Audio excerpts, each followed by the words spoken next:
This video sponsored by EduQuest. இது online courses provide பண்ணுற company. இதில் நிறைய ஆன்லைன் கோர்சஸ் இருக்குது.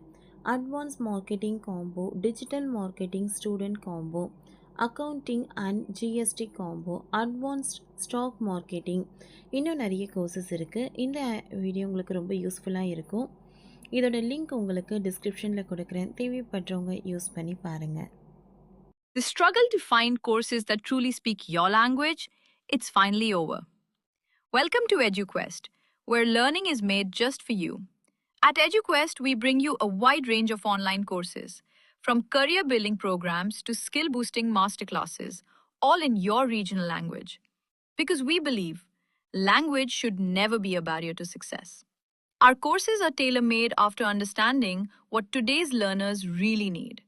So why wait? Start learning the smarter, simpler way only with EduQuest. Visit eduquest.courses and explore your next course today. And hey, don't miss out on our exciting offers and promotions.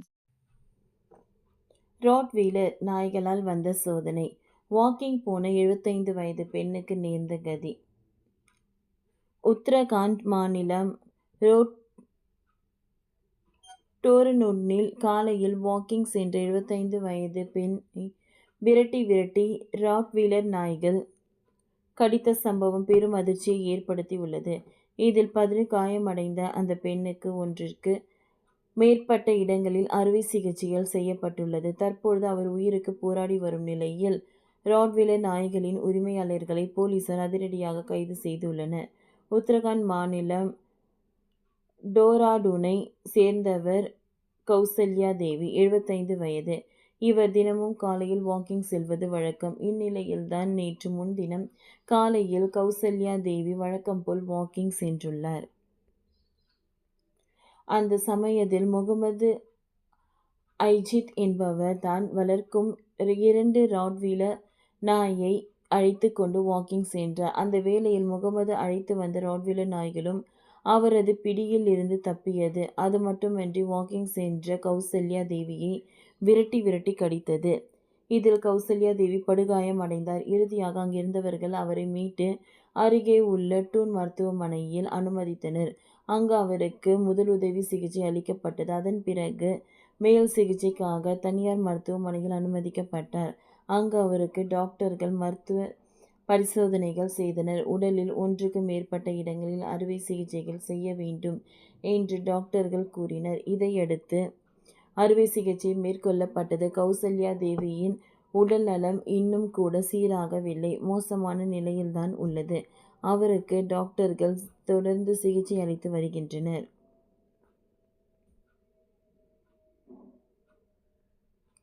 இந்த சம்பவம் தொடர்ந்து கௌசல்யா தேவியின் மகன் உமாங் நிவால் சார்பில் போலீசாரில் புகார் அளிக்கப்பட்டது. Rottweiler நாயின் உரிமையாளர் முகமது ஜயீத்தின் அலட்சியத்தால் தான் கௌசல்யா தேவி நாய் கடிக்க முக்கிய காரணம் என்று கூறினார். இதையடுத்து முகமது ஜயீத்தின் போலீசார் கைது செய்துள்ளனர். இதற்கிடையே தான் கௌசல்யா தேவியை விரட்டி ராட்வீலர் நாய்கள் கடித்த சம்பவம் அந்த பகுதியில் உள்ள சிசிடிவி கேமராவில் பதிவாகியுள்ளது. அந்த வீடியோ தற்போது இணையதளங்களில் வெளியாகி வேகமாக பரவி வருகிறது. ராட்வீலர் நாயை எடுத்துக்கொண்டால் அது மிகவும் ஆக்ரோஷமானதாகவும் மூர்க்கத்தனம் கொண்டவையாகவும் இருக்கும். இந்த நாய் வளர்ப்பு பல நாடுகளில் தடை செய்யப்பட்டுள்ளது. நம் நாட்டில் கடந்த ஆண்டு ராட்வீலர் உள்ளிட்ட நாய்கள் கடித்து சிலர் இறந்தனர். இதையடுத்து மத்திய அரசு Rottweiler, pit bull terrier, tosa inu, American ஸ்டோன்ஃபெர்டி